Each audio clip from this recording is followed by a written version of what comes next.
Ja, en tak dogodek kar potegne kar veliko stvari za organizirati za sabo.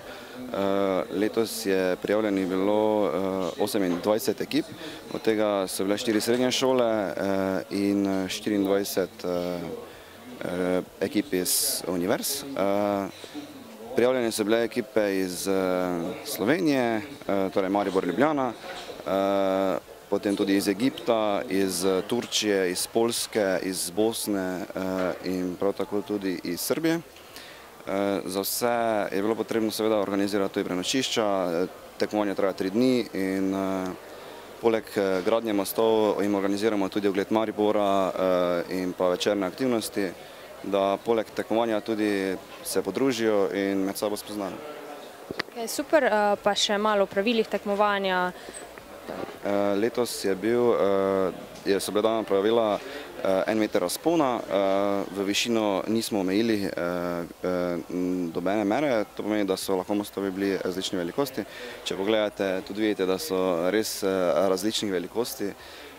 Prav tako smo dovolili, da lahko 20 cm gradijo podosjo vozišča. To je letos bilo na novo in to je to. Edino, kaj smo še omejili, je bila masa, ki ni smela preseči 1,5 kg. Špagete ste priskrbeli vi ali ste si mogli sami prinesti? Špagete smo priskrbeli mi z pomočjo sponzora Barilla.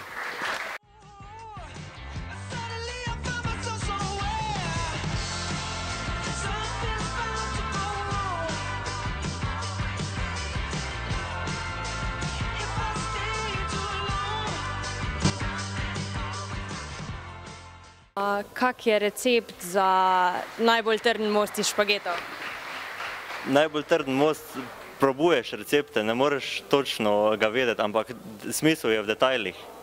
Sicer pa ni bistveno, kdo ima najbolj trden most, bistveno je, da se družimo pa uživamo ob tem, da se čim bolj povezujemo vse ekipe. Detajli so najpomembnejši. Kak ste se imeli na tekmovanju, vam je kaj ni bilo všeč? Kaj vam je bilo najbolj všeč?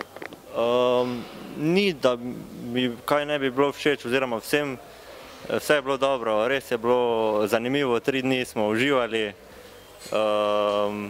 ekipa dobra, organizatorji dobri, druge ekipe so bile dobre, jaz sem užival, mislim, da so vsi. Ti si že kdaj prej sodeloval ali letos prvič? Lani smo že. Kako vam je pa šlo lani? Podobno kot letos, podobne napake smo delali. Pa naslednje leto boste se spet udeležili s kolegi? Ja, in sanirali vse te napake, tako da drugo leto bo dobro.